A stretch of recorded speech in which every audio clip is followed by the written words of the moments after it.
back to the podcast. I haven't put out an episode in a little bit because I've been waiting, I've been reading, I've been watching, I've been listening, I've been allowing myself time and space to critically think, to form my own thoughts and opinions. And I have a lot of them. You know, it's interesting because I don't even know where to begin with this, but it's interesting when things flare up in the world in relation to like global events, national events. Of course, I'm referring to COVID-19, and then, and the lockdowns and the quarantine, and now the murder of George Floyd and the riots and protests that have followed it. It's interesting because I feel that I'm so much more activated when these things occur. It's just, everybody has their part to play. Everybody has things that appeal to them and that they feel that they are interested in. And this has always been the thing for me. This, and the start of this show was to sort of marry the idea of psychedelics and liberty together. And I've always been interested in the relationship that we have as individuals and how we perceive and respond and react and relate to groups and ideas and philosophies and systems and institutions in this reality. People ask me what the podcast is about. I'm like, reality. I don't know. Everything. Waking up, whatever that means. But yeah, it's. I think I left, my old show that I co-hosted, Part of the Problem, which is a libertarian comedy, libertarian podcast with my friend Dave Smith, because I don't know, I felt like it was too psychologically heavy to be invested in the minutia of the political system all the time. And I was getting into psychedelics, and I was getting into consciousness, and I was getting into all these things.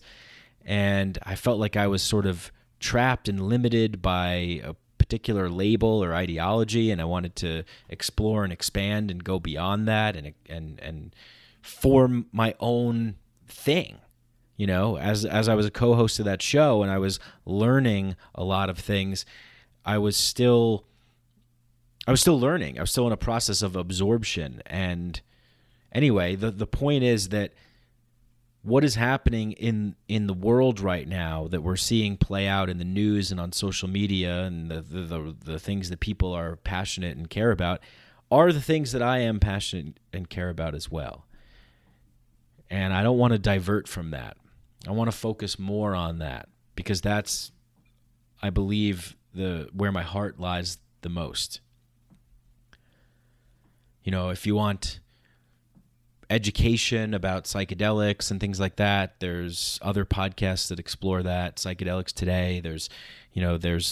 Everybody has a subjective point of view and a node of consciousness for a particular reason, and they're exploring it. And on this show, I'm talking about how we can empower ourselves, go within, heal trauma, integrate that trauma into the world, look at the world with a clear lens, a clear focus, understand the relationship of the dynamics between power and control, money and influence and manipulation, media and propaganda, and looking behind the veil, behind the curtain, and inspecting the things that we can't see, knowing full well that we're never going to know everything. And I think that's dangerous to say that you're certain with any one thing, right? And we see a lot of that going on. We see a lot of generalizing and totalizing. All cops are bad. All the protesters want to do is riot and loot and steal. All this, all Republicans are assholes. All Democrats are lame. Whenever we group people together and we look at human beings as a group, we lose.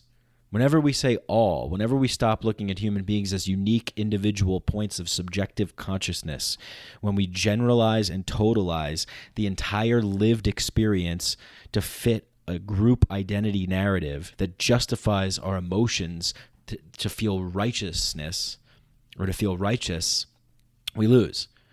The complexity and the nuance is I get it. It's cognitively harder to hold, but the space between is where the truth often rests. And I understand the emotions to want to say all, but hardly anything is.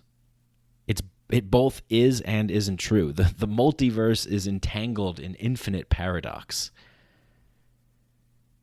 The best we could do is try and surrender to the chaotic unknown. We can't give in to the easy, dangerous game of identity politics, identity relations, stereotypes and groups. That's exactly what the elite, the powers that be, that's exactly the ones that are pulling the strings behind the curtain. That's what they're counting on. That's what they want. They want that totalizing, that generalizing, that victim blaming, that pointing the finger, that saying, you're the ones, you're bad. They want divisiveness. They want disorder. They want people split apart, because when people are united, they want hate, fear, and anger. That's how they play. That's the only game that they know. That's their game. The game of separation. And the playbook is divide and conquer and rule. Because the only thing that the system of power and control and influence fears is people united coming together. Putting away, dropping the condition, like it's so hard, right? It's like, so how do you escape from the conditioning and the indoctrination and the brainwashing, the social experiment that we've all played a part in under the rule of the state, under their massive pyramid of control. And you could say, oh, come on, it's conspiracy stuff or whatever. It's like, nah, like this is what's going on. This is what the history of civilization has been since the advent of the state. The birth of the state is born out of slavery. It's born out of corralling people into one centralized location in order to rule over them. Before that, it was tribes of hunter-gatherers roaming around, living off the land, in harmony with the environment, not taking too much, just taking what they need, not hoarding things. And then the creation of the state was like, hey, let's just put all the food in one place, and then people just have to be here, and then we can just control them. And isn't that great? Because then we just get, then we get to do whatever we want. And now the state is so fucking big and is legitimized in a lot of people's eyes as a actual legitimate claim to authority over you sovereign, autonomous, independent being. This is not the only game in town. This is not the only version of reality that we get to have a say in participating and creating. We can choose anything we want. We just have to know that there's choices. We have to know that there's something that's outside of the sanctioned playpen of allowable thought, opinion, control, and expression. Sowing division, that's the only thing that this entity cares about. If there's money to be made, if there's power to be had, if there's control to wield, they know by creating fear, creating division, that's how they stay in power. Doesn't matter, Democrats, Republicans, conservatives, these are all None of these things existed before the advent of the state, before the birth of the state. And the state is a relatively new thing. Human beings have predominantly lived their lives in tribal hunter-gatherer bands, mostly egalitarian, voluntarily, right? It's not forced. With the advent of the state came slavery, force, control, rule, power, authority, worship, indoctrination, belief, dependency, ripping you of your powers, your infinite being of light and love and wisdom and from the cosmic dust of creation, limiting you, keeping you down, keeping you in fear, keeping you dependent, keeping you scared, fighting with each other amongst the scraps while the elites laugh. This is bigger than Republicans and Democrats. This is bigger than blue states and red states. This is bigger than conservatives, libertarians, liberals, leftists, right wing, whatever. It's bigger than that. Everything that we do under their rule is contributed to perpetuating the system of control. Now, you might be saying, like, okay, Mike, well, what do we do? How do we break out of this? How do we vote? Do we organize? Like, I don't fucking know. I can't tell you what's right for you. I have some thoughts and ideas, but I don't know if people are ready to make the necessary sacrifices, to like fully disengage. Like, a lot of us are just too comfortable. We're too comfortable. We want to be weekend warriors and go, protest and be slacktivists and get social media clout and say, take selfies and like, I was at the protest. Hey, I posted a black bar. I support you. I'm in solidarity. What is that doing? I'm not saying don't do that, but we need to do more. Justice for George Floyd, yes, and justice for everybody who has been under the oppressive iron boot of the state's invisible, sophisticated tyranny in this 21st century. And in the past as well. The Orwellian level tyranny of the state, the brutish outright rule of the state has been masked under this ideological camouflage of democracy, which is not synonymous with liberty, which is not synonymous with freedom, the level of sophistication in the mechanisms of power and control is unbelievable. And the people we're so brainwashed. I fall prey to it too. I'm not exempt from falling prey to the manipulation and the tactics, from getting tugged and pulled in one direction or another, from them preying on all of our heartstrings and all of our emotions, manipulating us for their political agendas and political games. That's what this all is.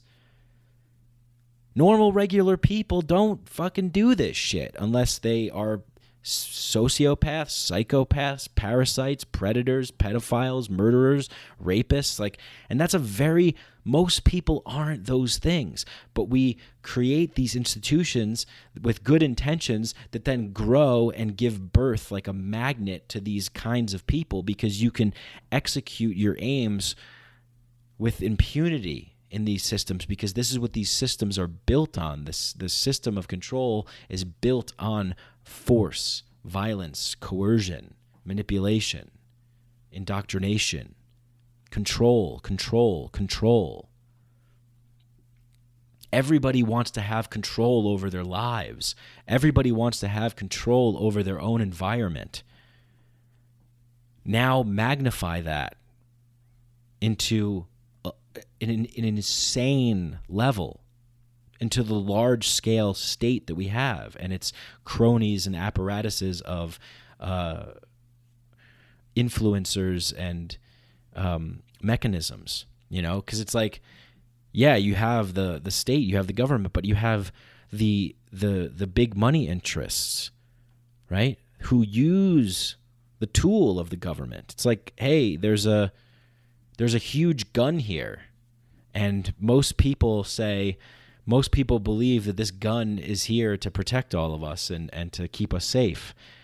how can I use that gun, to get what I want?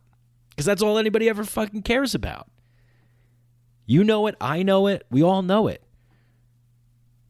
Most people, all people, I'll say most people because maybe it's like 99.99.99.99999% of people only care about themselves. We have to, yes, we can extend compassion. We can care about others. But if you know anything about group organization, Dunbar's number states that we can only really extend our limits of known compassion and empathy to 150 people that are close to us. It's really, really hard to get to activate, to mobilize, to risk life and limb and die for people that are miles apart, miles away, behind a screen.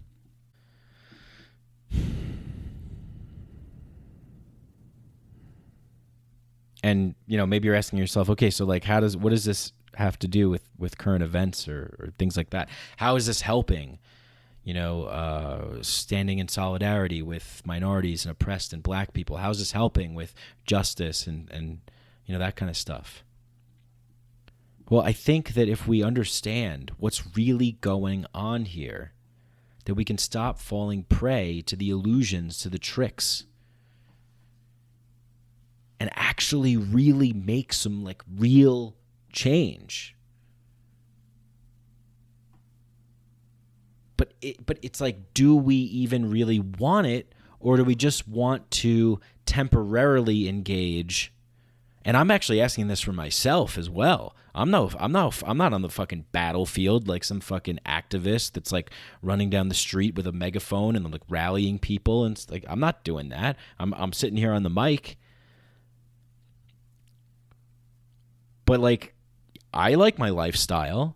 I don't know if I'm ready to I don't know if I'm prepared, to sacrifice. And maybe it's because I've become so disheartened over the years since 2013, since I started podcasting and speaking publicly about this stuff, probably even before that, but since I started podcasting with Part of the Problem, like talking about this stuff and realizing that it's just nothing changes.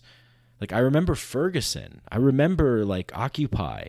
I remember 9/11, all these events that have happened in my lifetime, and I've never, ever, ever, ever, ever, ever, ever seen anything actually fundamental change. No radical change has been made. I don't know. Who knows? Maybe I need to do more. Maybe I need to speak out more. Maybe I can start convincing people and persuading people now that I'm more informed and I've let all these ideas coalesce and gel and settle in my mind, so I actually know kind of what I'm talking about now, and I'm just not parroting, empty platitudes and talking points of political parties and mass media entities that don't give a fuck about you and me. And I get the opinion of a lot of the friends I have who are spiritual and let's go inward and all that, and there's a place for that. I get that, and I believe that, and I practice that myself. But I also believe that my part in this whole thing is what I'm talking about right now.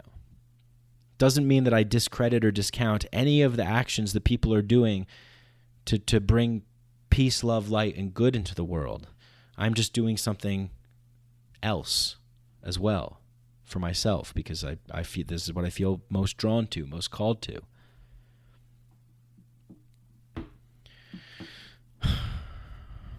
So we see what's happening. We see what's going on. And the first reaction that I had to it was, well, here we go again. And I don't know how more people aren't seeing it. I don't know how more people aren't saying oh, wow, it's the same old song and dance over and over again, right? And I wrote something out of my frustration about this, because I was trying to think of how do I feel? What's going on for me?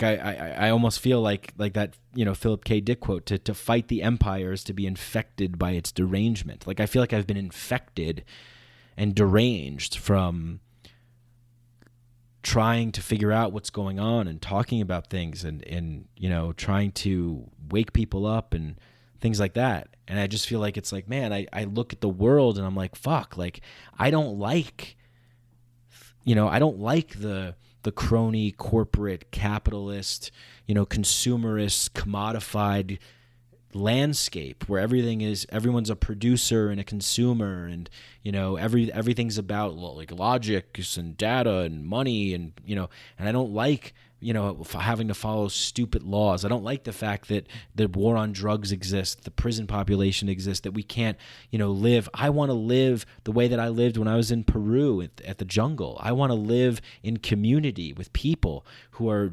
engaged in accessing the mysteries of existence and our reality, and letting love shine and bringing people together and laughing and dancing and eating and cooking and looking at the stars. And that's the kind of world that I want to live in. And I'm working more now to try and create that for myself, because I realize that I'm just, you know, that's where I'm going. I'm moving out of cities. I'm done with this shit. Like I want to totally eject myself from the grid, from the system of control, and not participate in every possible way I can, so I can limit the amount of, you know, limit the amount of stress that I'm feeling for myself, and also not feed the beast, not feed the system. You know, the wolf that you feed is the one that grows. So the thing that I wrote, like my first reaction, I cried when I saw what happened with George Floyd, when I saw that white officer stepping, like, I mean, it's horrific to watch somebody's, I mean, these are people's lives that are ended.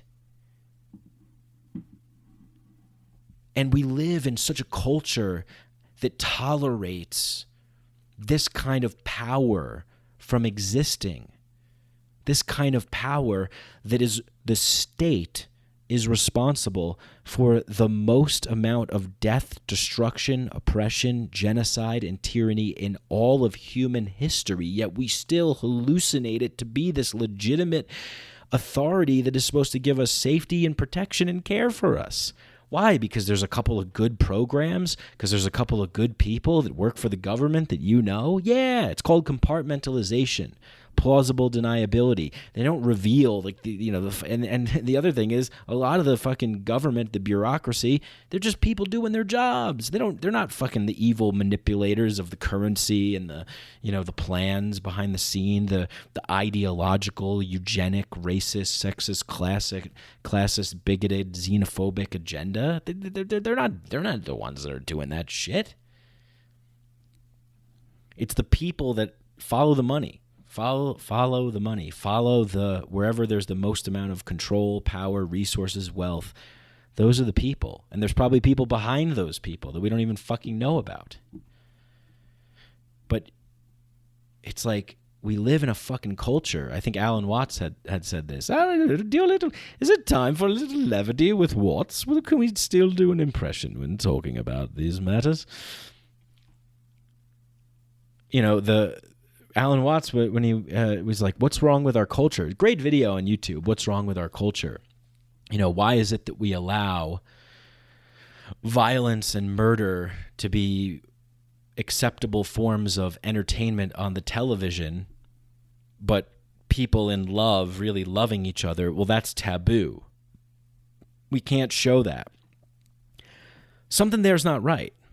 Something there's not right. Something there's not right that it's perfectly acceptable to allow. And I'm not like one of these like Tipper Gore fucking, video games influence violence and movies influence violence. Like, I don't necessarily believe that to be true, but I think that it is odd that we do allow for, you could sit at a dinner table with your family and put on the TV and eat dinner with your whole family while watching, The Walking Dead, while watching like people, eat each other and chainsaw each other and blood everywhere. But if you sat down to dinner with your family and you watched two people engaged in a romantic, intimate, loving situation and then started having sex and there was breasts revealed and genitals revealed, oh my God, no, the children can't see that. But no, let them see people dismembering each other. And I remember, I forgot who told the joke. Another comedian had a joke, was like, you know, you'd rather walk in on, like, we're allowed to show that stuff in on TV and stuff, but you wouldn't want to walk in on that in real life. You know, you wouldn't want to walk in on zombies like eating people and people murdering people and dismembering people. It'd be way better if you walked in on someone and they were having sex. You'd be like, oh, okay, well, you know. But the point is that it's like this fucking culture that it's just like, oh, here we go. I think, have we been desensitized to it? Like, do we really, I mean, I know that there's pain out there and I feel the pain of all people. And I had the pain myself when I saw it. But there's a certain point, I guess, when I fell in despair. And yes, I know it's like, I'm not black, right? And like, okay, but like, I'm a human being and we're all human beings, and we all fall under the oppressive tyranny of the state and of the powerful oligarchs that manipulate and control each other. Yes, black people have it worse. Yes, minorities, people of color have it worse. Yes, poor people have it worse. Yes, I get that. And I mean, I'm not rich.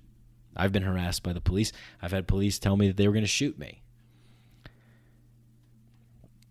because I was cursing, and I was like, oh, I didn't know it was illegal to use profanity. And they were like, all right, smart ass. It was a female cop. All right, smart ass, you keep running your mouth, I'm going to pop one in you. I was like, Jesus. You know, should I have said, hey, did you not see I'm white? And I think she was white. Yeah. But my first reaction was because I felt like maybe I've been under the delusion that I feel like I could wake people up by podcasting and by talking about this stuff since 2013 and feeling like I'm getting nowhere. You know, when people getting kicked on the nuts and cats playing the fiddle on YouTube get, 16-year-old girls dancing on TikTok and lip syncing get 54 million views, and you're talking about police brutality and state oppression and civilizational collapse and the culture and society and liberation and awakening and psychedelics and consciousness and all that stuff, and it's like a couple thousand views.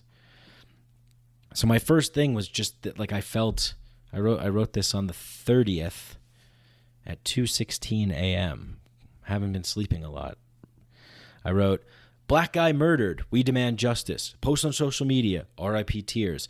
Hashtag we support you. Protest, riot, loot. Don't forget to take a selfie for social media clout. The state needs to do something because people are really getting out of control. The state. We need to restore order. Get these animals back in their cages. Empire placates us, makes some demands, delivers some justice. But that guy should still be alive, and justice doesn't really cut it. But whatever, we're tired, and I guess it's better than nothing. Okay, we'll take it. We'll go back home. Things die down after a while. We go back to normal life. We watch our Netflix. We buy our Starbucks. We like all the posts that make us feel good, morally superior and righteous. We're good people, and we're doing the right things. Show your support. Like my post. Sign my petition. Call your congressman. Uh-oh, what happened? Another black person was murdered by the police. Okay, we demand justice. March in the streets. Protest. Make a sign. Get a chant. We demand justice. Okay, don't forget to vote. Pull that lever for blue. That's the ticket. Let's have a peaceful protest this time, because we're better than that. No more riots. Yeah, that's the answer. That's the solution. Allowable rebellion. Sanctioned revolution. Co-opted messages. Subsumed by the machine. Hey, I got a great idea for a Pepsi ad. We're all in this together. Get Kendall Jenner and have her give a Pepsi to a police officer at a protest. Show that we can all be united by this commodified rebellion. Buy these Che Guevara t-shirts. That'll stick it to the man. Yeah, fuck yeah. Show your support. Post, post, post. Hey, I went to a protest and the cops were cool. They let us demonstrate for a few hours. And then we got to go home and I made a kale smoothie. I'll be back at the protest for a few hours tomorrow and then one more on Saturday night. Have fun. Be safe. Don't forget to post it on social media. Here's my take. What's yours? It's not about that. It's about this. Like, angry emoji, disagree. Yeah, but what about this? Yeah, but what about that? Argue in the comments section. You're right, I'm wrong. It's this, it's that. What about that? Call your congressman, sign this petition, take a stand, make a sign, make a chant, have a rally, do a march, vote for this guy, vote for that woman. We demand reform. No justice, no peace. No justice, no peace. Black lives matter. Blue lives matter. All lives matter. What? What? Shut up. You're wrong. No, you're wrong. No, you're wrong. No, you're wrong. Make up some catchy chants. Hey, we're all in this together. Celebrities tell us, be careful, stay safe. We're all in this together. Solidarity, we feel good. Lock the gates. Are the guards there with their guns? Good. We feel good. We're making a change. Uh-oh, someone else was murdered by the police. Wait, were they black? No, they were white. Wait, how did you even hear about it? I had to search for it. Well, no one's really doing anything. Yeah, fuck that guy. Let's eat pizza. Remember Occupy Wall Street? Nah, never mind. Uh-oh, someone else was murdered by the police. What ethnicity were they? I don't know. Just post about it and say this is fucked up and go to bed. Holy shit, police are beating the shit out of people in Hong Kong every single day. Not here. Who cares? Hey, what's going on in Venezuela? I don't know. Never mind. Wait, are we still spending $750 billion on bombing brown people, occupying the Middle East, training moderate rebel groups that turn into terrorist organizations, extracting resources, toppling foreign governments, and installing puppet regimes? Yeah. Oh, shit. That's been like 18 years straight, right? Yeah. Oh, okay. Well, what are you going to do? Anyway, call me if a black person's murdered on video. Uh-oh, it happened again. Well, okay, let's do the same thing. Places people. Wait, are people still not able to get clean drinking water in Flint, Michigan? Wait, did the government just loot the American people with the biggest wealth transfer in all of human history, enriching themselves and their cronies with trillions of dollars while placating the American people and saying, here's $1,200 and shut the fuck up and go to bed? Yeah. Well, what are you going to do? Well, there's homeless people everywhere. What are we going to do? Call your congressman. Get in the elected officials. Vote for the right people. But yeah, go to work. Shut up. Pay your taxes. Continue on with the program. Don't forget to tune in. Don't forget. Oh my God. Police are beating the shit out of these protesters. Wow, it's crazy. Hey, is that popcorn almost done? Wait, it's an election year? And the choices are between two crusty old white racist rapists? Well, you got to pull the lever for blue because that's our team and we're the good guys. We got to defeat the bad guys. We got to beat the bad guys because that's how change happens. You know, remember when Obama was president for 8 years and he changed the world? Yeah, he won the Nobel Peace Prize in his first year of office. Yeah, he united everyone together. He reformed the police. He ended the war on drugs. The racist war on drugs. He ended the the crappy criminal justice system. He reformed the prison system. Remember Obama? Vote, vote, vote. Trump, bad. Obama, good. Bush, bad. Clinton, good, right? Bush, the first one, bad. Reagan, also bad. Yeah. Hey, let's bail out the billionaire banks and enrich corporations and war profiteers. Yeah, as long as I get a check for $1,200. Hey, let's kill the planet too. That sounds good. Yeah, why not? Anything for the empire, sir. The economy, the economy, the economy. We got to get people back to work. The economy, the jobs. Oh my God, things aren't normal. We got to get back to normal. Everybody just go back to normal. Keep producing, keep consuming. Shut up, obey, stay silent, don't disagree. Comply with the narrative. Comply with our narrative. Wait a second. Are there black people that aren't going along with the compromised, co-opted, hijacked narrative? They must be Uncle Toms. They're not on the right side. There's something wrong with them. They're not woke like we are. Uh-oh, I guess their lives probably don't matter, right? Because they're not on the side that we're on. What about black cops? What about black mayors? Do they matter? I don't know. This is really confusing. Wait, are you serious? We didn't solve this problem already? I thought we solved this problem already. The police killed another black person on video. Uh-oh. Well, you know the drill. Same routine. Places, everyone. Get your chants. Get your signs. March, march, march. Action, action, action. Oh, shit. A school shooting happened. All right, same routine. But now we demand that you take away all of our guns. So only the men with guns are the ones in uniform. Yeah, the ones in uniform that murder people with impunity. Let's give them monopoly on violence. Yeah, let's do that. I mean, they're the heroes. Wait, are they the heroes? No. Wait, they stopped the mass shootings, but now they're shooting black people. This is a tyrannical oppression. This is a gang. Wait, but we need reform. Reform. We need reform. We got to change the system from inside. No more guns. Only guns to the state. Monopoly on murder. Chant, chant, chant. March, march, march. Sanctioned rebellion. Allowable protest. Empty platitudes. Virtue signaling. Slick-talking politicians. Emotional rhetoric. Placate, placate, placate. Media. Hey, what's the next fear story? How can we fan the flames? Russia? Sounds good. Yeah, Putin's the enemy. This is going on. That's going on. Here. Sponsored by, take this pill, calm down, and shut the fuck up. Eat this food, get sick, be dependent on this system. Get back in your cages. Oh, okay. I guess we changed the system, right? I mean, I feel good. I feel like I did some things. I got 50 likes on that post. I hugged some people. Yeah, well, technology and science, that'll save us. Yeah, and psychedelics and meditating and positive vibes. Remember when we all meditated to end Adolf Hitler? Remember when we just all sent positive vibes to stop the Vietnam War? Remember when we all just peacefully protested to liberate ourselves from the empire of England under the king's rule? Remember that? Yeah, let's just do that. Go inward, be peaceful, meditate, love and light. Send the good vibes, sending good vibes. Uh-oh, there's a pandemic. Uh-oh, another police murdered a black person on video. Uh-oh, potential war with China. Wait, is that racist? I don't know. It might be. Let's check with the agenda setters. Obey, repeat, set the agenda, stay home, groupthink, conform, obey, disobey, now obey, social distance, stay at home. No, it's fine. Go out and protest. Is there a virus? We don't know. Riot, peaceful protest, sign the petition, donate, say catchy phrases, hashtag catchy things. Go on social media and virtue signal. Act for clout. Placate. Acquiesce.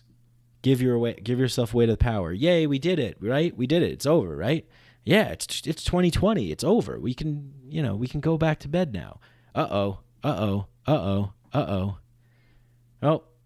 well, maybe we'll just go to Mars.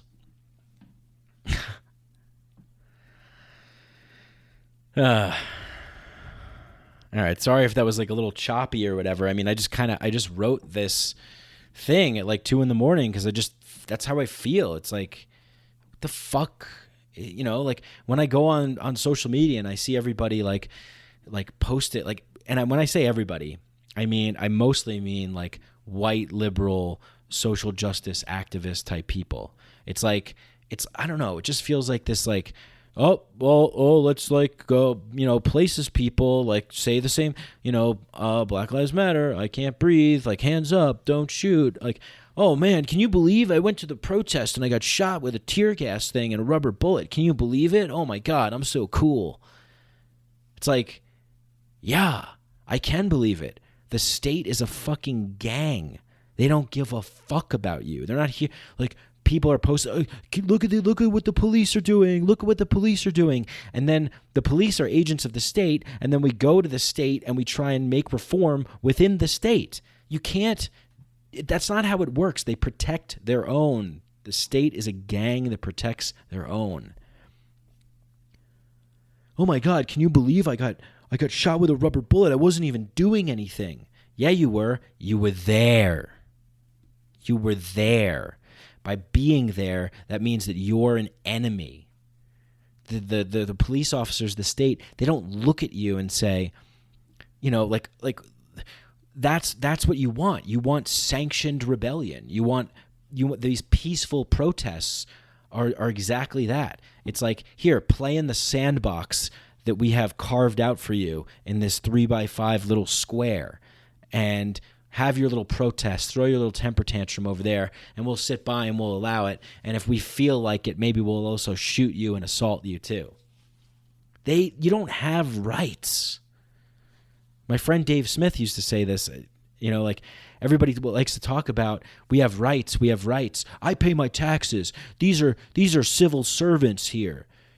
They go ahead, like, tase me, bro. Like, yeah, they're gonna fucking do that. All of your rights go out the window completely when you're face to face with a man in a uniform that has a perceived, acceptable, and group consensus believed to be legitimate rule to have a gun and you to not have one. He's a gang member. And this is not to say that there aren't good people that are in this system. Of course there's good people. There's good cops. My brother is a police officer in New York City. He's the best human being I've ever known in my life. And he works as a community organizer. It's a different kind of role. And the reason he doesn't know the shit, it's just he wanted to be in the FDNY. Who are, people that run into burning buildings. These are heroes. But he's won multiple awards for bringing peaceful group community cooperation. He handles things in the neighborhood. He talks to local business owners in the Bronx.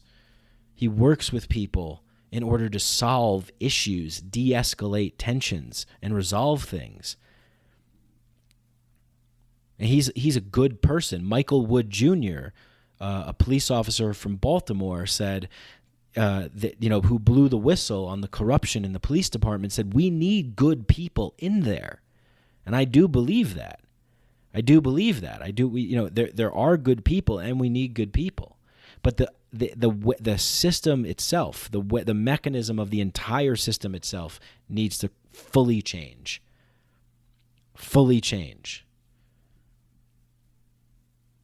It's when you lay out a system of game rules, you need to make sure that you account for corruption, deceit, racism, sexism, bigoted perspectives, homophobia, all this kind of stuff. You need to incentivize the structure and the system to perform to the best of its ability. They're going to serve the best interests of the people that are occupying it. We talk about, why aren't teachers paid enough? Why aren't police officers? It's like we need to value these people more. Why are people who are throwing a ball around and making millions of dollars, and people that are reciting written words that someone else wrote in front of a camera to play pretend for a living, making multi-millions? And people who are educating the future of our world, and people who are supposed to be protecting and serving us, are making nothing? And you wonder why there's corruption, and you wonder why there's people that don't know how to behave when they're given power. It's this world is insane, man. This world that we have constructed to defy the natural order of things, to defy mortality, and to defy, the uncertainty of chaos of the natural world. We want to control and we want to order everything.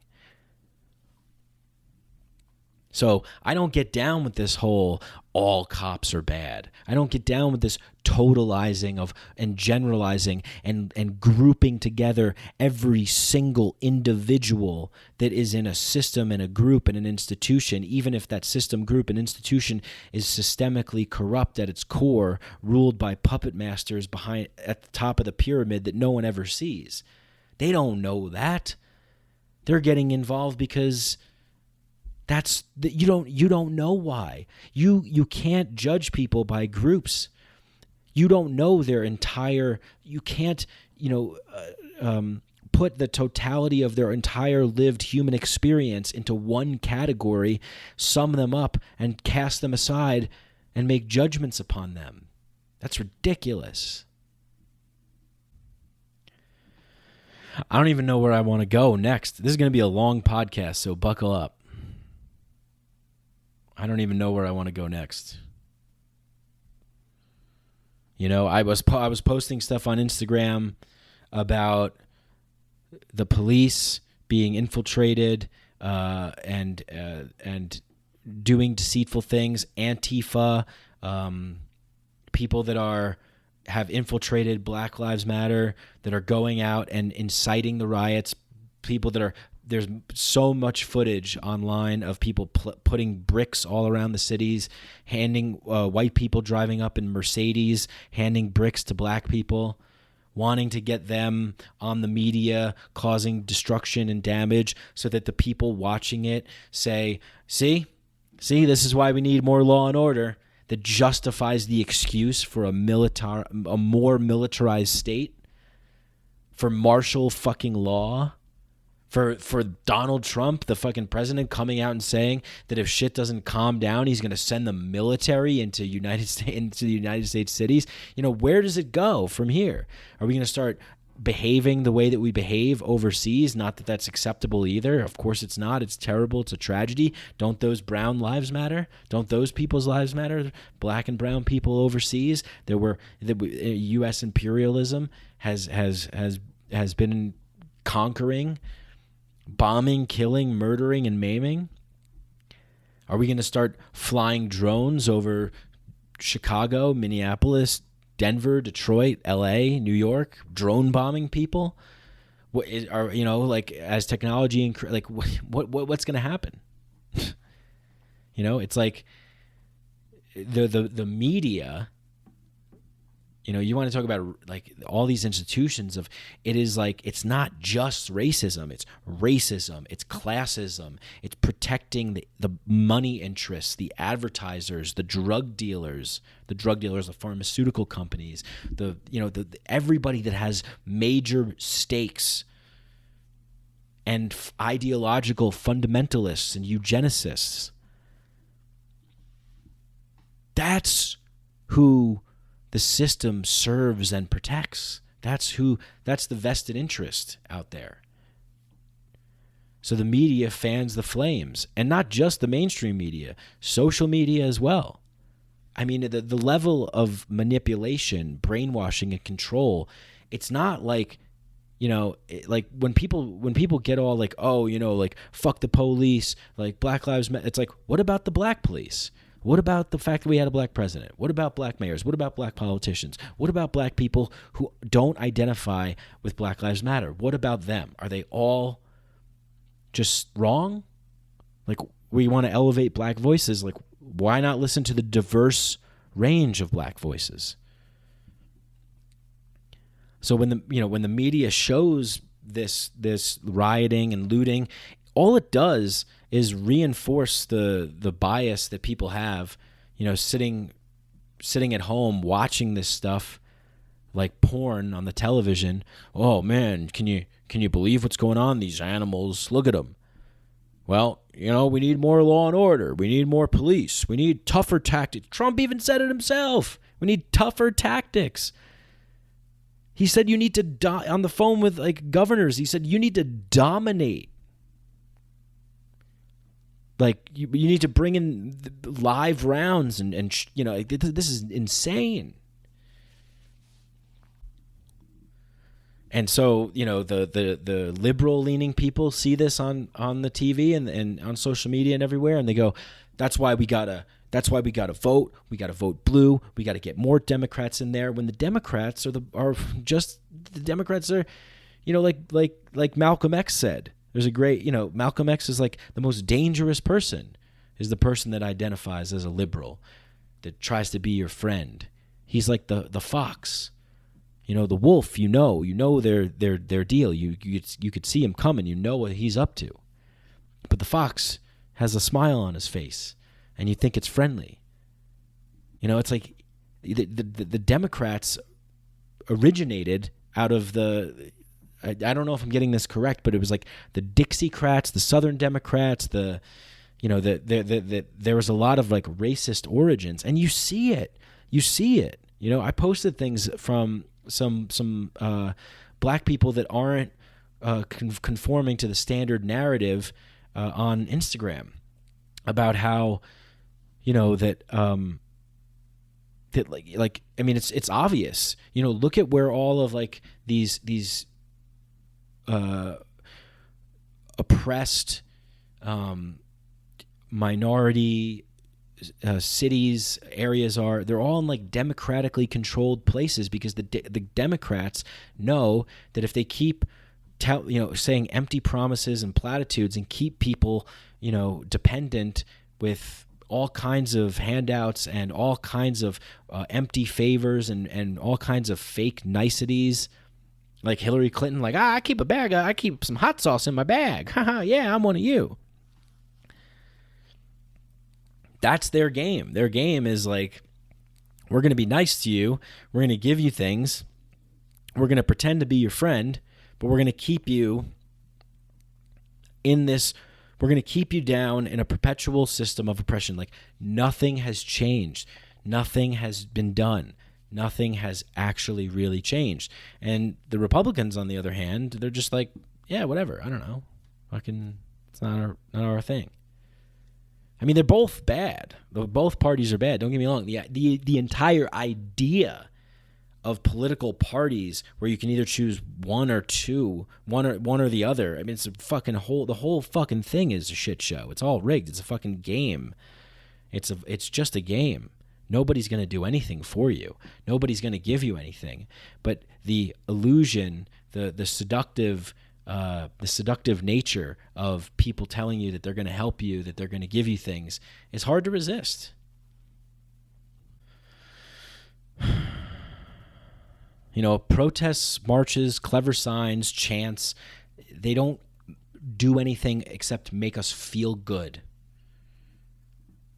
You know, every single thing that has been done to hurt black people, to hurt minorities, to oppress people, to loot people, to murder people, to segregate people and say coloreds only, fountain, and all these things, they've all been done by the state. They're not done by ordinary people. Ordinary people, if they're racist, they're just dickheads. They're just assholes. You're just like, well, you're a racist. Like, get the fuck out of here. Like, we'll all unite to, like, kick you out of our party or, like, not go to your store or, you know, whatever. But when it's institutionalized, when it's backed by the monopoly of force and violence that we all hallucinate to have some kind of magical powers, this special group of people is allowed to use force and control us with, you know, coercive acts and violent ways, then that's when it's a real fucking problem. So it gives us this illusion. We like to be in on the magic trick. We like to feel good. Oh, we're feeling good. We're doing something. But it's all part of the plan. We're manipulated into feeling righteous. It's all part of the system of control.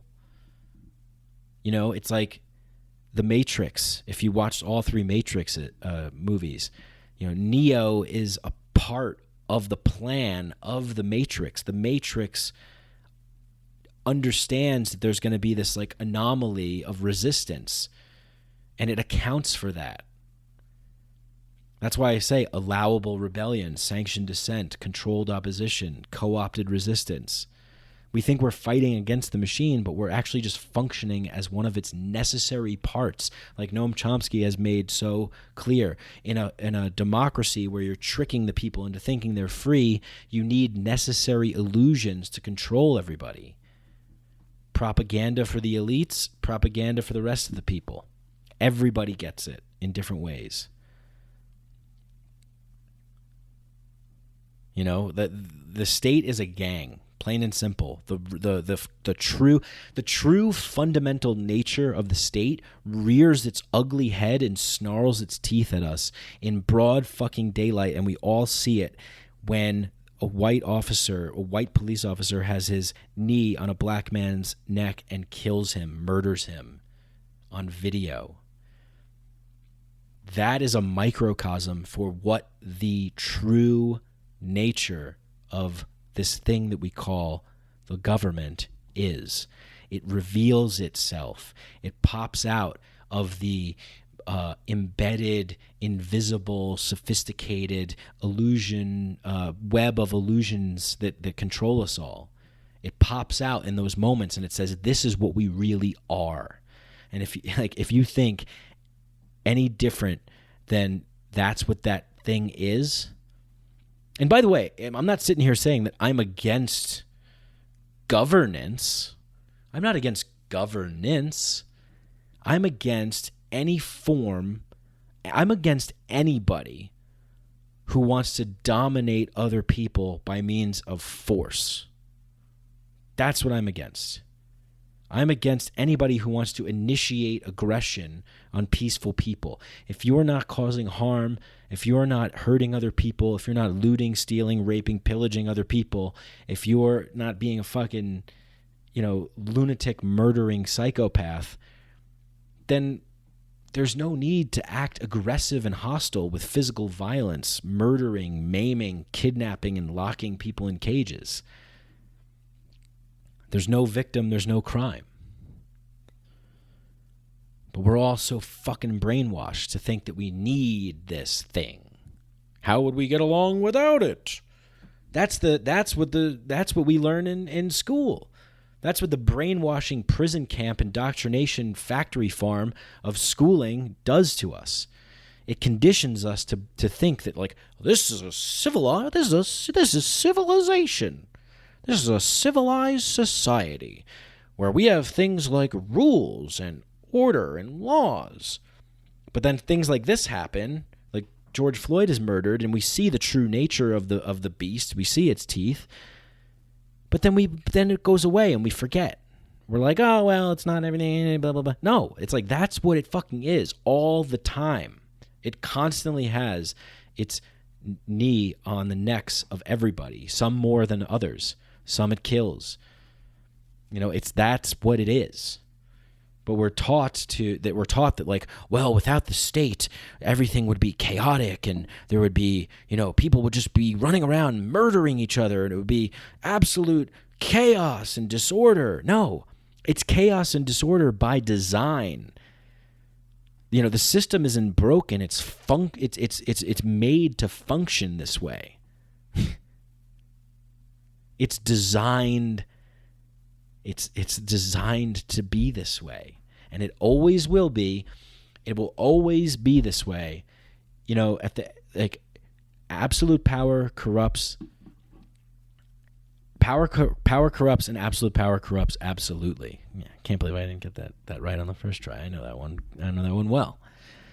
We can't walk around with signs and protest and chant and sign petitions to representatives to do anything. Just imagine if you're looking at like the Mexican cartel. You're gonna walk around the Mexican cartel's headquarters with signs and chants and things like that, and get people's signatures and whatever. You think you're going to reform the Mexican cartel? No, they're going to fucking murder you. And the reason why they'll just come outside and just shoot everybody and kill everybody and chop all your fucking heads off and decapitate you and put you in drums of acid is because they're not hiding behind the illusion that is necessary to pretend that they're anything other than what they are. They're a fucking gang. They do whatever they want. And if you cross them, they'll kill you. And that's exactly what the government is. They're just hiding behind the cloaking. They're hiding behind the front-facing smiley face that says, we're your friends. We're your pals. We're your buds. We're on your side. And again, I'm not talking about the people necessarily, all of them. I'm talking about the way in which the system is incentivized to function. And the people that are manipulating things from the very tippy top, the genius people that sit around all day in think tanks to try and come up with ways to sow dissent and disorder, to advance particular kinds of policies and agendas that enrich themselves and their cronies. That's what I'm talking about.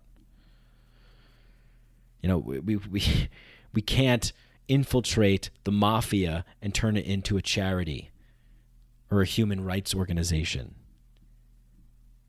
The state is no different. It's just more sophisticated in its mechanisms of control, with its necessary illusions to prop it up, to make you think that it's just a couple of bad, it's just a wonky system. Yeah, that Philip K. Dick quote was, "To fight the empire is to be infected by its derangement. This is a paradox. Whoever defeats a segment of the empire becomes the empire. It proliferates like a virus, imposing its form on its enemies. Thereby, it becomes its enemies. And I can't think of a better example of that than in the Hunger Games trilogy. Was it a trilogy or more? I forget. But the Hunger Games, when at the end, Katniss Everdeen, spoiler alert, is instructed to murder the enemy that they've been fighting against the whole time, President Snow. She's instructed to murder him because the good guys won. And then she sees the woman who she was, the politician that was supposedly on their side. She sees her motioning on to the chair, to the crown, whatever. And I forget exactly what happens, but she has this moment where she realizes,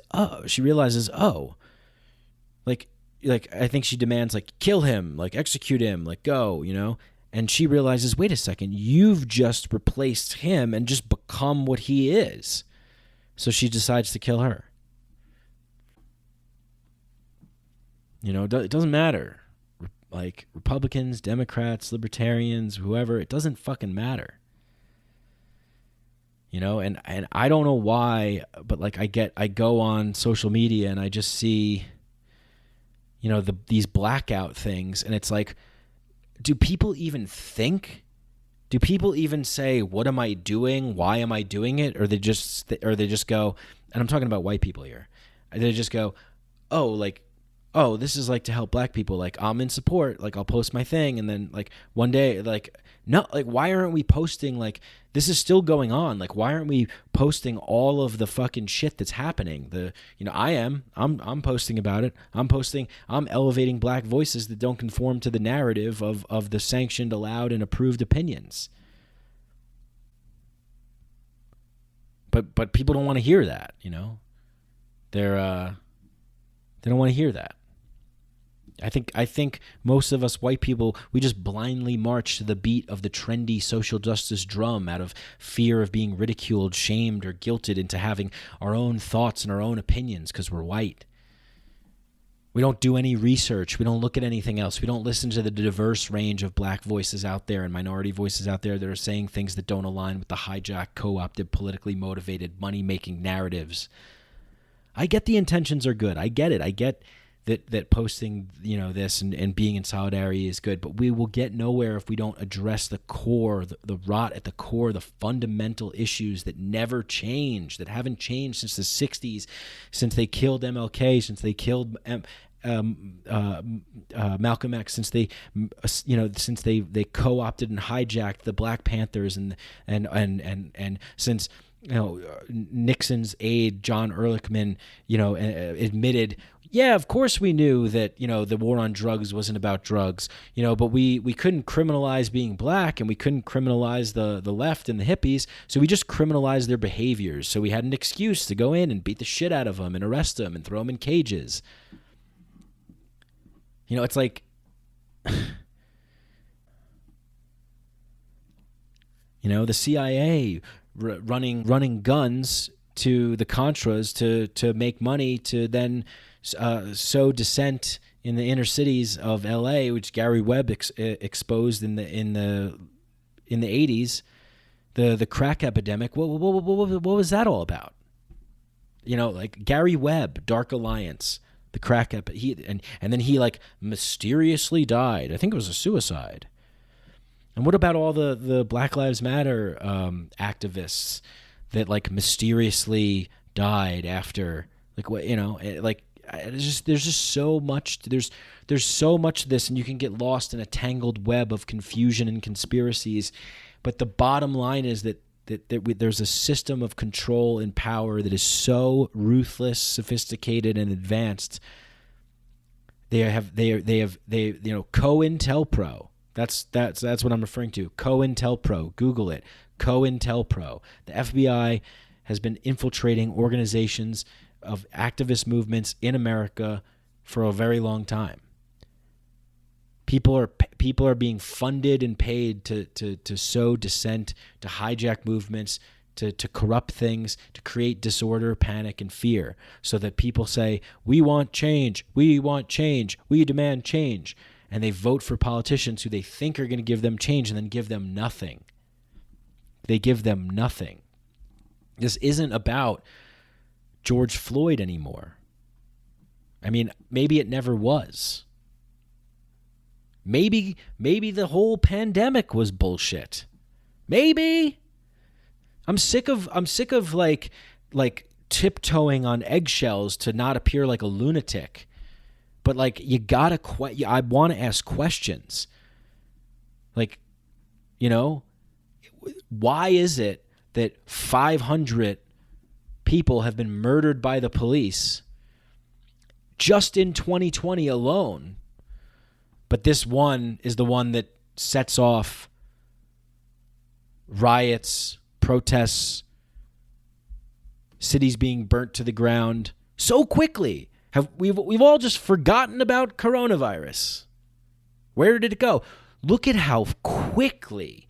Look at how fucking quickly. This is the scary thing here. This is why I talk about the level of sophistication is so advanced on this game of control by the elites. Look at how quickly the media just goes full force. The media and the political class and the elite class, because it's more than just the media.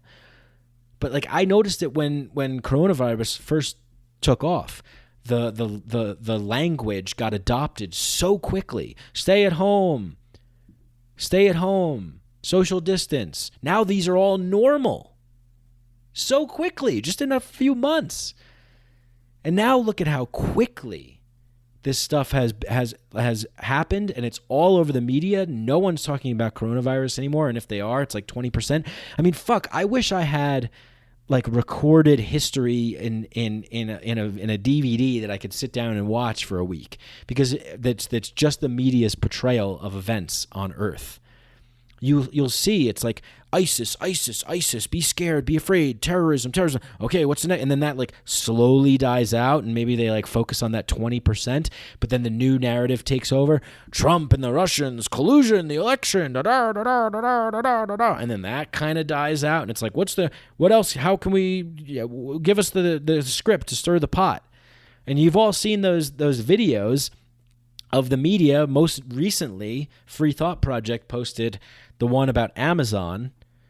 Amazon was caught basically giving the media a script to read, and every media station reads the same fucking thing. We've all seen those videos, and if you haven't, go check them out. It's so revealing. Like, I'm not saying that things don't randomly happen and things don't that there isn't a lot of chaos, and there's I don't know. I don't fucking know. There's this whole thing is chaotic. But all these riots and these protests over this one guy, I mean, of course, sad, tragic, yes, racist, yes, crazy, yes, but what about Breonna Taylor? What about all these other people? What about the white kid that was killed in a no-knock raid because cops thought he had guns, and they showed up at his house and shot him in his sleep, injuring his girlfriend, I think, who was pregnant as well. Like, this is not about the things that we're being told that it's about and shown that it's about in its entirety. Like, this all just conveniently happens after 3, and I could hear people out there being like, well, the world is very chaotic, and, lots of things that we just don't know. And it's easier to think that somebody's behind the levers of control than, to think that everything is just madness and chaos. I don't know, man. There's too many coincidences. There's too many things that are just conveniently happening. Like, after 3 months of setting a precedent for keeping people separated and isolated, stewing in their own singular universe of their narrative, in their homes, alone, away from other people, locked down, 3 months, businesses closed down, 39 million people filed for unemployment after the state and the billionaire class loot the American people with the biggest transfer of wealth in American history under the guise of bailouts, enriching themselves and their cronies over a virus that has a 99% survival rate that we're just finding out now that the WHO and the CDC had lied about all along. I mean, it's like, what? At what level do you say, well, this obviously looks like a system of control that's operating here. It's crazy.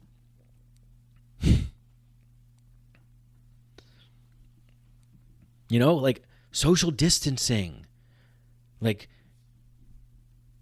they want to keep people apart and away. Wear your masks, cover your mouth, don't speak up. No freedom of assembly, don't gather together. I'm not going to make predictions, but like, what's going to happen now? Like, we're not going to just like, things aren't just going to like go back to normal. Maybe they will for like a little while, but something's going to flare up. They're either going to say that the coronavirus has mutated or there's another disease. I don't know. I'm not smart enough to concoct the crazy shit that they're going to throw out there. But you can't sit here and tell me that this doesn't look like weird and strange. And it's an election year. It's an election year. There's a lot of people that don't want Trump in office. There's a lot of people that want different look, I don't like Trump, but like, these people will go to any lengths to get in power to execute their agendas. And like I said before, these agent provocateurs, these hired agitators fomenting a race war, burning cities to the ground, this kind of tyranny happens every day. It's been happening forever, but and now the state is using contact tracing to hunt people down and make arrests. They're offering free COVID tests now. Like, what's going on? We had a black president for 8 years who did nothing for the black community. The war on drugs, the prison system is still flourishing. There's black mayors and cops, but we're all being manipulated to think this is racism. Yeah, part of it is. But it's systemic, it's embedded, it's deep, and it's preying upon all of our cognitive biases, our preconceived notions and conceptions of how we think the world is. Most people sitting at home watching this stuff on social media and television going, oh my God, that's crazy. Holy shit, look at this. This is crazy. And again, it's like, I read this. I love Daniel Schmachtenberger, who made a great point. My friend Jacob, who hosts Awake, Aware, and Alive podcast, had some great points. Like Charles Eisenstein makes some great points about this stuff. It's like we always want, an easily digestible narrative to make sense of a chaotic situation. Right? Like, and we use the emotions that we feel. We don't use the logic in our minds, and we don't think critically oftentimes. We just rush and we go, ugh, and then we justify those emotions after the fact with our preconceived beliefs. But there's truths to be found everywhere. It's like a fucking scavenger hunt. Every single area that you go, there's some element of truth, lies, deception, fundamentalism, conspiracy, deception, good, hardworking, innocent people with positive aims that are being the light, being the change, doing the things. It's all enmeshed in one. It's not one thing totalizing in the other thing. But the one thing that is true is that slavery has never ended. As long as this worldwide Western-influenced empire of technocratic tyranny and control, of manipulated, propagandized, indoctrinated mass media fakers and instigators, and the cultural conditioning of consumerism and commercializing and commodifying everything under one monopoly financial economic system, that as long as this continues, slavery will always be in existence. There's a great meme. It's like slavery was never ended. It was just expanded to include everybody. It has been adapted and baked into this system of control. Most people are angry at the police, rightfully so. So am I. But I think it's it's like it's strange to see the same people that are out protesting and coming in confrontations with police are the same people that are going to demand gun control, that do demand gun control. It's like what, like how does that? Someone please explain to me how that logically makes any sense whatsoever. Take our guns away so that the people that I'm standing face to face with in the streets over the murder of someone, this racial oppressive injustice, I'm confronting them in the streets, and I only want them to have guns. Like, if you don't understand that, like, how do we like? I'm at a loss for words. But then again, it leads me to believe that maybe we don't really want to make real change. I kind of think that's it. I kind of think that we like to do it from the comfort of our accustomed luxurious lifestyles that we live. And not everybody lives a luxurious lifestyle, but if you're able to like kind of eat whatever you want and sort of do whatever you want within the confines of the system, you feel free and you feel like, well, what am I going to, why would I sacrifice this comfort lifestyle? It's like, I don't think, and I think maybe the elites know this, that like, like people are only going to be mobilized and activated when it hits them in their home, their people that they know, the people that they know, when they come for you. Right? Like that famous poem, at first they came for the Jews and I did not speak up because I was not a Jew. Then they came for the communists and I didn't speak up because I was not a communist. And then they came for the trade unionists and I didn't speak up because I wasn't a trade unionist. And then they came for me and there was nobody left to speak up for me. And I don't know, maybe that's just human nature. Like maybe that's just the way that this whole thing works. Kind of seems like that to me. I can't look back at any period of time in civilized, quote unquote, civilized history and say, well, this was a peaceful time. This was a peaceful time where nothing bad happened and it was utopia. It's like, I don't think so.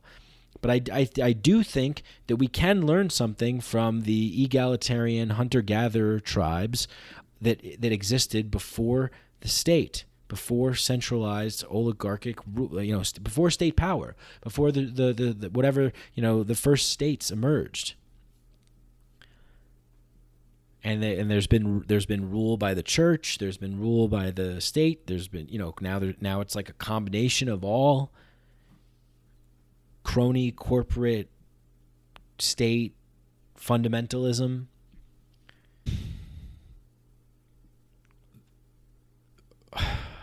A part of me is just like, this is the way it is. And those of us who are able to tune into the radio signal and hear the message that makes us wake up even more, to go in, to empower ourselves and to detach and disconnect from the system of control, that's the method to go. What I would like to see happen is for everyone to fucking wake up and to realize that they're infinite beings and empower themselves and liberate themselves and set themselves free and come together and communities. That's another thing. The growth of this state has decimated any sort of like community lodges. There's a great book about this, actually, by a conservative author, Robert Nisbet, The Quest for Community, where he makes the argument that the rise and the growth of the state has made people dependent upon others taking care of things rather than empowering people to come to, like we used to have, like the Sons of Italy and community lodges and organizations and, voluntary groups and factions of people. I don't know all of them, but, like civil associations and civic societies and the county clubhouse and the town square and all this stuff, like people coming together and paying dues to a community organization or where's the community? And now, because of the social distancing and everybody's isolated and separated and kept away and the virus and be afraid of this and be afraid of that, it's like, where's the actual like unity and coming together and the organizing and the mobilizing that's needed, the real community. Like most people in this world are so isolated and alone. They don't know their neighbors. I don't. I heard Charles Eisenstein talk about this, where he's like, I had the thought of going door to door and like introducing myself to the neighbors, but most people are so resistant to that. They look at you like, this is weird. What's going on? We're so conditioned to be isolated and separated and only care about ourselves and our little world and occasionally care about other people. And it's like this by design, but it doesn't have to be this way, because we actually do have a say if we don't keep perpetuating the same game that's tearing us apart. If we stop engaging and playing the game, like Henry David Thoreau advocated civil disobedience when he was locked up in jail, and Ralph Waldo Emerson came to see him. He said, Henry, what are you doing behind these bars? And he said to Ralph Waldo Emerson, what are you doing on this side? It's like that's the sacrifice. The sacrifice is to take a stand, to stop doing things that feed the system of control.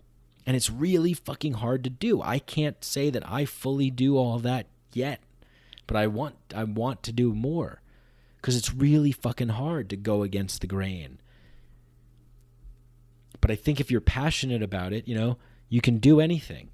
And I think Derek Bros and the Conscious Resistance and the Freedom Cell Network and the agorism that's advocated by him and those kinds of people, and the Free Thought Project and the Anti-Media and Whitney Webb and like there's groups of people that are doing things, and it's like we got to find out about them and get involved if it's the thing, if we really want real actual change.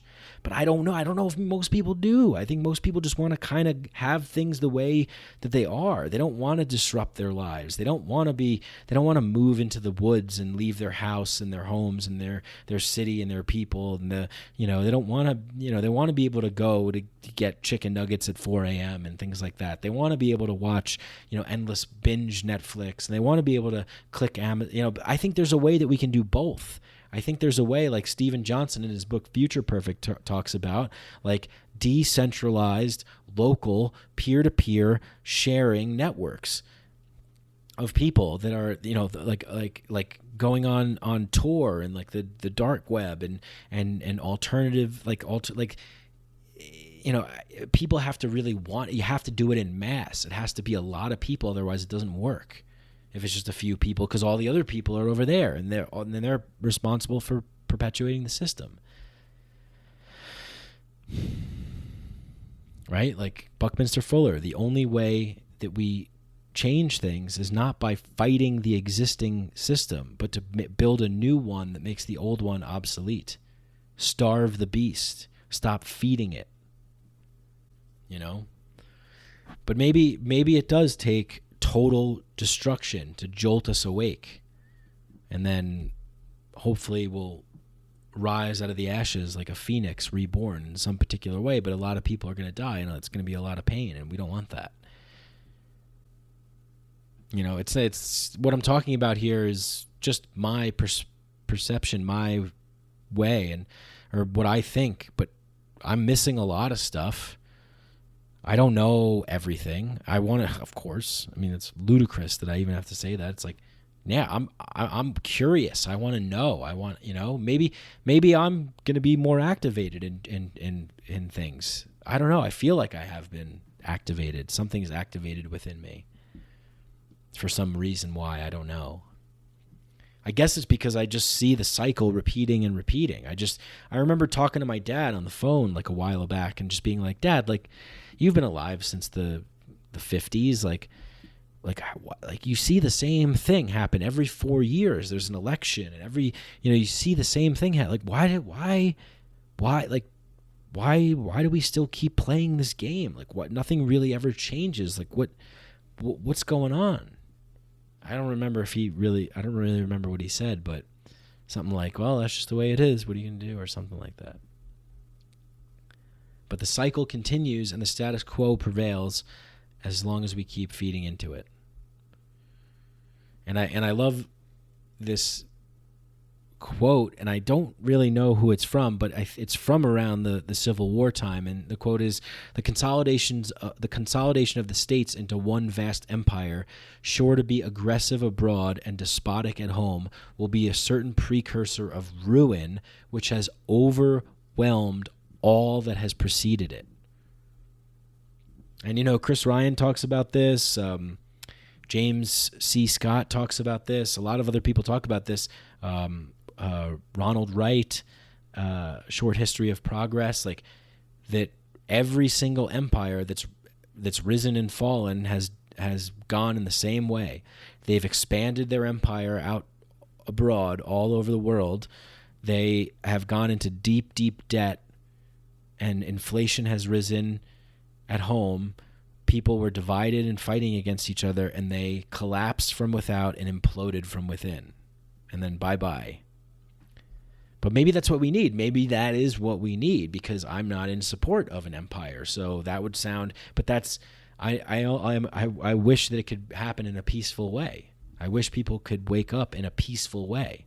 I wish we could do this in a peaceful way. I wish it didn't have to be the destruction and demise and the death and the murder and the pain.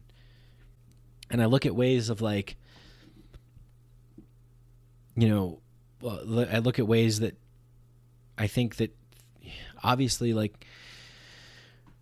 the police problem, like a compassionate police force, one that imagine that. Imagine a society, imagine if we had the same sort of structure that we have right now, but we just replaced all of its incentives and all of its operators with actual wise people that were benevolent and cared. Is that possible? Is this noble king kind of idea possible? I think that that Plato talked about. The wise kind of ruler, or maybe the sort of more Native American indigenous approach of the Council of Grandmother Elders, who the war chiefs had to go and get approval from. And it's also the role of the shaman. All this stuff is interconnected. Imagine if we lived in a world where people were coming together in community and drinking ayahuasca together. I think that if we that's the other thing, is that we can't have this one hegemonic system of control. We can't have one narrative to rule them all. You can't do that in a world of 7 billion diverse, unique individual people. That's why the hunter-gatherer tribe mentality or system of organization is the one that makes the most sense. You hear about secession. That is the removal of the states from federal rule. Because why not have things be totally autonomous and governed by? That was the original intention. The original intention was to have, and we see it played out to a certain extent. But it's that just makes sense. Smaller groups of people. Try organizing a group of 3 of your friends to go do something. It's probably a little bit easier than trying to organize 100 of your friends to do something. Why would it be any different because we just call this thing government and be like, oh yeah, you do it. It'll work. Because we're lazy and we don't want to take self-responsibility. We don't want to be active participants in shaping our reality on a political, societal, and cultural level. We just want to be passive consumers. We just want to, and it's designed that way, right? The sort of economic system that we have, it requires you to trade your time and energy to earn money to feed the system of control. So you have to keep working, so you don't have time to think about any other things, so that all you get is sound bites and headlines, and then you think that you're informed, and then you pull levers, and then nothing changes. We've become so used to this passive slacktivism. Like, you know, I mean, because we're so caught up in our own things. Everyone wants to be their own entrepreneur. Everyone wants to be their own business owner. Everybody wants to crush it, kill it, dominate. Everyone wants to have a massive following of millions of people. Everyone wants to be the CEO. You know what I mean? It's like, what about the community? What about a non-hierarchical way? But that's the way that we have to play. We play the way in which the system of control, you know, you talk about trickle down, that's where it starts. It starts at the top of the pyramid. The system of control sets the game rules, and the game rules are according to force, coercion, and hoarding money and resources and extracting resources. And whoever plays along to that system is rewarded. And then we all get rewarded with these you know, fake prizes. You know, hey, thanks for playing the game. Here's some crumbs. Go have that. Shut up. Be happy. Take these pills if you're not happy. Take these pills if you're not happy. Take these pills if you're stressed. Because maybe, just maybe, people are so, you know, stressed and have depression and anxiety and ADHD and stuff like that because it's fucking, we're forcing everybody to conform to a system that we don't want to be a part of, that wrecks our soul and ruins our consciousness and splits us in two. But we say, you're out of line. You're not, quote unquote, normal. Take these pills to conform to our way of being because you're not able to fit into our thing. I mean, come on, man. It's like, fuck. It's like, what the fuck? Like, I could go on and on and on and on and on about all of this interconnected web, and it could seem like hopeless or you know, like, how are we going to break out of it, and what are we going to do? And, you know, I don't know. I guess if this resonates with you, like, start looking into things that are alternative: permaculture, gardening, growing your own food, living off grid, building your own cabin, homesteading, buying a plot of land, using alternative currencies, you know, not banking with like large institutions like Chase and these kinds of places, not, you know, buying so much stuff off of Amazon, but supporting local stores and things like that, and creating groups, real groups, in-person groups that people can come and meet and get together and maybe create like a voluntary pool of money that can be like an insurance for those people and things like that. Like, there's tons of groups like that out there, you know? I think that, you know, it's like every day in our, like they say on the news, like anarchy, like they're giving a bad name to, they're giving anarchy a bad name. Real anarchism is what happens pretty much every day when we exist in our lives, when we're not confronted with the law and the state. All the agreements that you make voluntarily with the people that you want to hang out with, the things that you want to do, there's no gun forcing you to conform to one way of doing things. We all seem to get along and agree and make decisions and have things happen. Like, people are always like, well, if we get rid of the government, like, what are we going to do? And like all this kind of stuff. It's like, the government's inhabited by people. We need to get rid of the idea that we can control our world through force, coercion, and violence, and giving one group special privileges to have a monopoly on those things, and then thinking that if we elect representatives that say that they're going to do things for us and don't, and we keep doing that over and over again, that's the definition of insanity and nothing changes. It's like, if you want real radical change, we got to do radical shit. And that doesn't mean, you know, set a cheesecake factory on fire. That means start doing things that starve the beast. You know, I don't vote in national elections because I don't want to be forced into choosing between a douche and a turd sandwich. I'm not going to conform to play their game. And then people say, well, but then Trump will win. If you don't vote, then Trump will win. Yeah, but if I don't vote, First of all, if I don't vote, I'm not responsible for this shit that's going on a national level because I'm not consenting to this. I'm not giving my name and my voice to say I'm either for one or the other.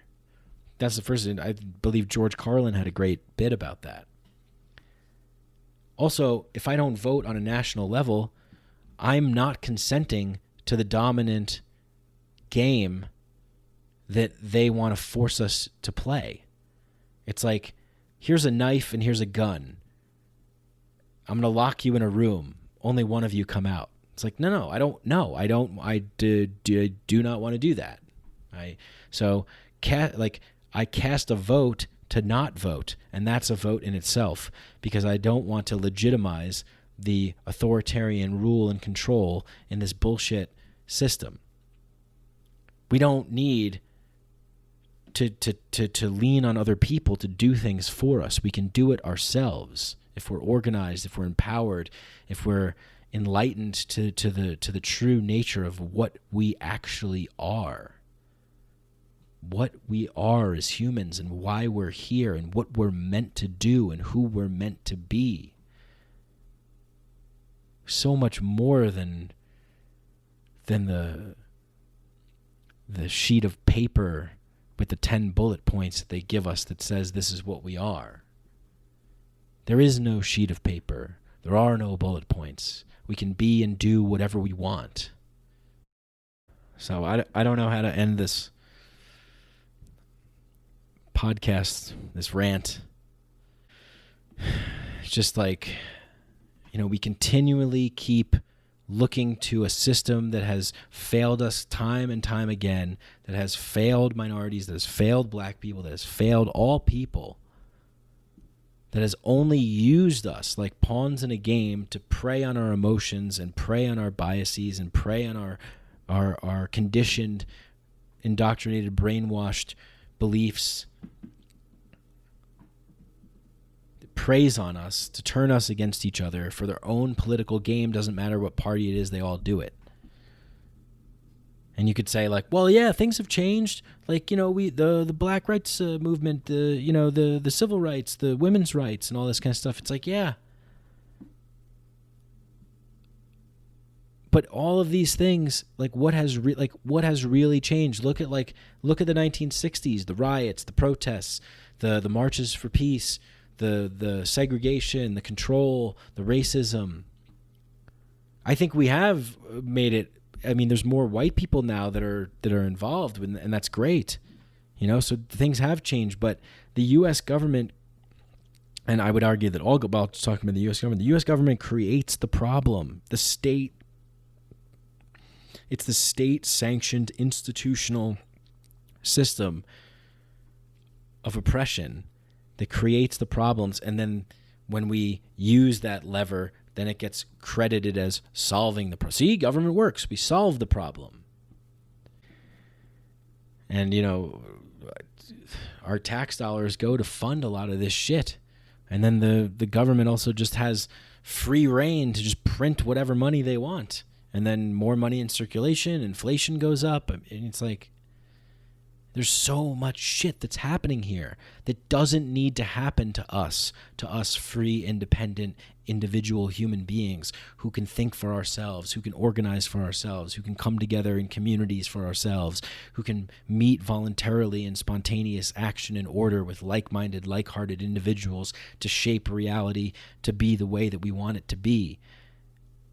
Yeah, we're going to probably face a lot of resistance to that. But if we could get to a place where people can respect each other's differences, that's where, we're not going to get to a place where everybody just agrees on everything. That's not the way forward. But maybe the way forward is that we all agree that we disagree and that we're different and we go our separate ways.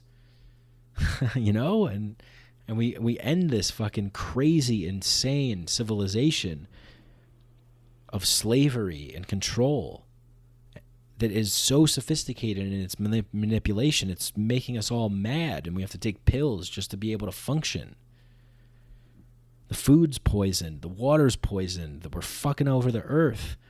We're throwing people in cages because they want to eat something, consume something, change their perception, their consciousness in a particular kind of way. And then we think that democracy is synonymous with liberty, and we say we vote,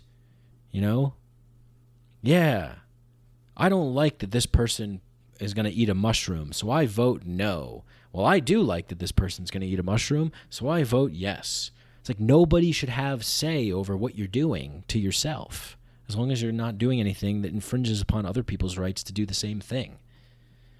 I'm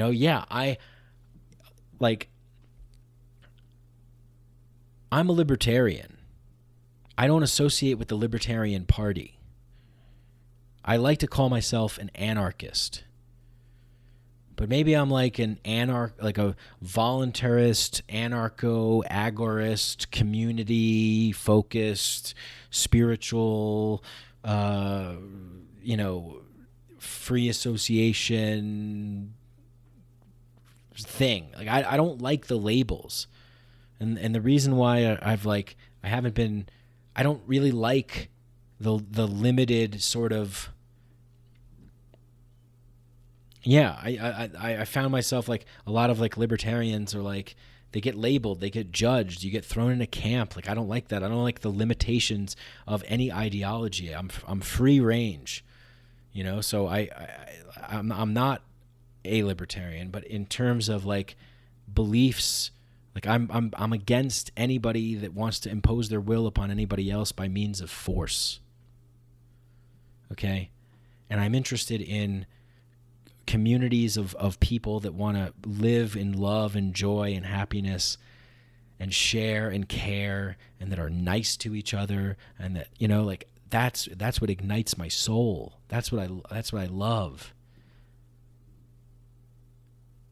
I'm for freedom. And if there's some people that just don't want to be that way, go be the way that you want to be, and let us be the way that we want to be. Are we going to be able to get to that point? What the fuck is going to happen? Pandemic, lockdowns, 6 feet apart, masks, social distancing, China, 5G, smart grid, fucking technocratic facial recognition, scanning, rule, this thing, that thing, this, race wars, riots, protests, looting, war against the, calls for more law. Like, where are we going next? What's going to happen next? Like, there's things that we need to do. There's real important things that we should be caring about. Ending the war on drugs, expunging all nonviolent, quote-unquote offenders, a.k.a. innocent people who've committed no crime, who've done nothing to anybody else. There's no victim. And I'm sick of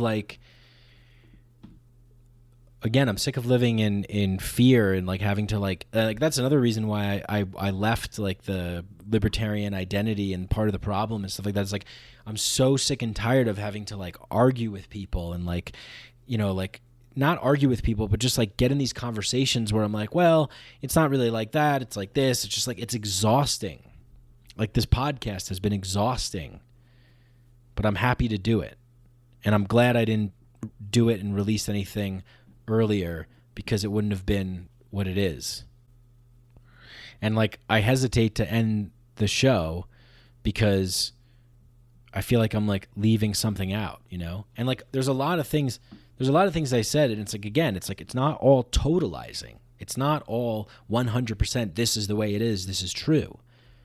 There's a lot of uncertainty. I'm asking a lot of questions, and I'm also presenting things from a way that I feel that makes the most sense to me. Do your own research, question things yourself, look at things. It can be a jungle out there to sift through all of the misinformation, the lies, the deceit, the propaganda. It can be crazy out there. And I've driven myself mad multiple times digesting all this stuff. But it's like the things that we get so worked up and riled up about, like, this shit happens every day. We are looted, robbed, murdered, like every day. But when it's done under the guise of like we're helping people and it's for the good of all. We're all in this together, and the government's doing it, and it's like, I'm sure they mean well. And again, it's like maybe there's people in that government that are like, yeah, like they truly do believe in this ideology. Like there's people out there that it's not like you say all this stuff and people go, oh yeah, I get it. Oh, that makes sense. Like that's what I thought when I first started talking about a lot of this stuff back in 2013. I thought, well, yeah, like if you just reveal all this stuff, people go, oh, I get it, But it's like, no, there's some people out there that are like, the only way to have a civilized society is to use force and violence. Those are the people that are going to pull the lever for Trump. Like those are the people that are watching the protests and the riots and saying, you see what happens? Of course. Look at these Democrats and these people. I'm pulling the lever for Trump because he's tough. He's tough on crime, Like Rudy Giuliani cleaned up New York. Yeah, he also arrested a lot of fucking innocent people. The police beat the shit out of them. He grew the police force to where the NYPD now has a population size that is comparable to the 7th largest army in the world. So it's like, again, not to say that there aren't like random acts and that there isn't uncertainty and chaos and things that aren't being manipulated. I'm not saying that. Like things are random, things are chaotic, things oftentimes don't make sense. A lot of things aren't being manipulated by the shadow elites, the deep state, and behind the scenes and stuff like that. But that there are a lot of those random things, but the FBI, the CIA, they've successfully infiltrated every single protest movement. They've gained ground. They've organized groups of people that carry out acts designed to make protesters look like violent people and things like that. They've instigated, they've infiltrated, they've occupied. Like this is what they do. False flags are real. Deception is real. I think maybe most people don't want to admit it because they know that it's such a heavy blow it's such like a burst to the bubble of your ideological fantasy of benevolent overlords that that we live in this world where you can eat fucking ice cream and post it on Instagram and hashtag Black Lives Matter and you think you're doing something. Tim Dillon had a good tweet where he said, the state has abused and degraded human life for a very long time, Black lives specifically. Any politician not talking about shuttering private prisons and commuting the sentences of nonviolent drug offenders, aka innocent people, and reforming the demilitarized police shouldn't be taken seriously. I thought that was great. I mean, it's like, yeah, like these are the things that need to happen. Like if we want to reform the system, it's like we really need to be looking at what the system is and then introducing these kinds of reforms, and that's a step in the right direction. So I'm not saying it's like totally impossible, but history has not proven it to be possible. And I think that the only way is to go within, empower yourself, recognize that you're an individual, infinite being, and that nobody has the right to claim control over you. Nobody has the right to force you to do anything. Nobody has the right to aggress and be hostile and put violence upon you, and steal from you and take from you. That more people getting that and then detaching and forming their own things. So who knows? But holy shit, this podcast has been an hour and 52 minutes long. And the problem, I think a large part of the problem of talking about a lot of the things that I talk about is that I'm missing a lot of things, and it can come off like I'm being super certain about a lot of things. But I'm very passionate about the idea of liberation and freedom. I'm very passionate about the idea of no masters, no slaves. Like, I'm very passionate about the idea of peace and community and engaging in deep, rich, bonding community experiences and engaging in the beauty and the mystery of art and life and the cosmos and the earth and the planet and all the sentient beings that inhabit it, and gazing at a caterpillar on a tree and watching a sun. Like I want to bask in the infinite eternity of life. And I when I look out my window and I look at this constructed concrete world of separation, as Charles Eisenstein says, the story of separation. I look at it and I see chaos. I see hate. I see fear. How do I show up in that world? How do I show up in the world and plug in and show up differently? Is it by putting out podcasts like this? Is it by denouncing society, shaving my head, and living in a cave in the mountains? I want to be a part of the solution. I want to make change. I want to bring people together. I want people to realize that you are already free. And, to my detriment, I don't engage in a lot of things that like earn me a lot of money and, do certain kind of, things that like, I don't know, you got to like do this and you got to do that. It's like, because I don't like to play a lot of fucking games. I just want to do what I want to do and enjoy doing it. I think time is the most precious thing that we have. And every second that goes by that we're not living our lives in alignment with who we want to be and what we want to be and how we want to show up, that we are, that's the biggest tragedy of all. The biggest tragedy of all is giving our time away and our energy away to things that we don't want to be engaged in, that we don't like, that we don't want to see continue. So I want to work even harder on shifting my areas of focus and my time to putting it on things that are regenerative, that are solutions, that are sustainable, that grow, that are enriching and nourishing and alive, full of life and smiles and joy and dancing and celebration and insight and conversation and healthy dialogue and discourse and debate and dancing among the stars and prancing among the grass with the animals and the, like, again, it's like not like it's all like, oh, hey, like Mr. Bear. Everything is both things. It's like surrendering to the fact that we're not totally in control, and to allow the natural order of life to play in a balanced way. It's like accepting the fact that we're not going to order, control, logic, and reason our way out of this. But sometimes you have to go completely out of your mind so you can go into your heart and open up.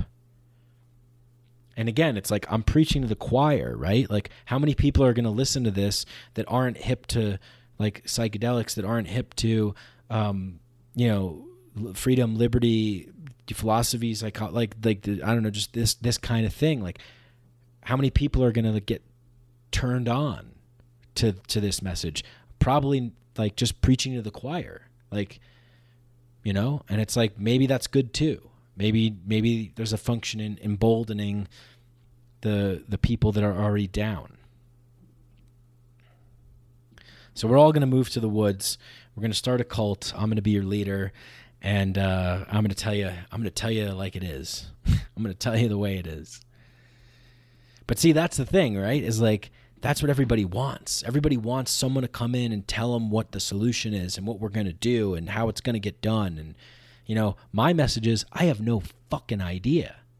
All I know is that you should be free to make your own decisions and to follow your heart. That's why you don't hear a lot of, leaders and politicians out there saying like, hey, the choice is within you, like you have to decide what's important for you and, contribute and help in a way that you feel is aligned with you and voluntary. No, it's always like, we got to do this. This is the solution. Solution X is going to give us Z, and Y is going to give us V and W. These are the plans. These are the things. This is the enemy. This is the story. This is the game. Rah, rah, rah, rah, rah, rah, rah, rah, rah, rah. Herd mentality, conformity, groupthink. That's why everybody just that's what trends are. People just blindly go along with the things, right? Just like, oh, I guess this is what's going on now. Yeah, hashtag post. I did my part. Oh, I showed up. I did my part. Can I go back to my comfortable life now? All right, well, I think that's about it. Obviously, there's going to be more. But that's it for me for now.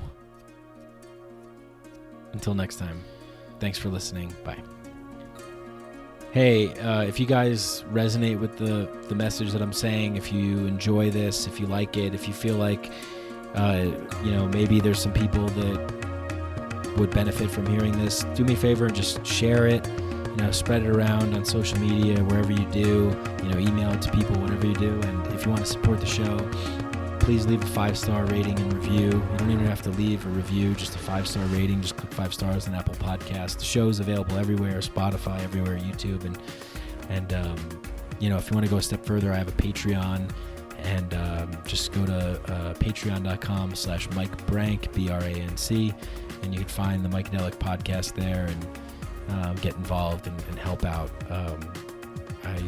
I do this because I believe in it, and not to make money or anything, but I need to support myself as well. So any little bit that you can do to help, really appreciate it. Send me messages. Let me know what you think.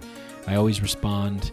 Email me, message me on Instagram at Micadelic_podcast. Find me on Facebook and everywhere else. And looking forward to hearing your thoughts. Thank you for listening.